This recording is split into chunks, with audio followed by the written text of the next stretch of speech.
Welcome to the first day of our Rishikesh family trip. দিনটা সত্যিই বেশ সুন্দর ছিল।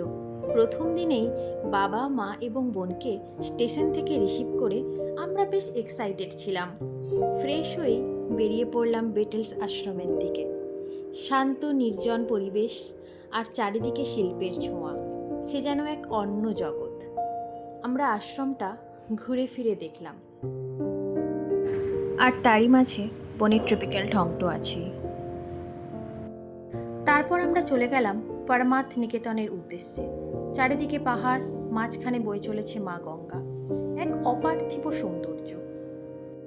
এরপরে আমরা হাঁটতে হাঁটতে চলে গেলাম রামঝুলা দিয়ে। সেতুর দুপাশে অসংখ্য আশ্রম, তার মধ্যে গীতা ভবন ঘুরে দেখলাম। একদিকে জানকী সেতু আর একদিকে রামঝুলা, তার মাঝখানেই গঙ্গা নিজের ছন্দে বয়ে চলেছে নিরন্তর। ফেরার পথে আমরা দর্শন করলাম এক চমৎকার রাধাকৃষ্ণের মন্দির। সেখান থেকে গেলাম ত্রিবেণী ঘাটে।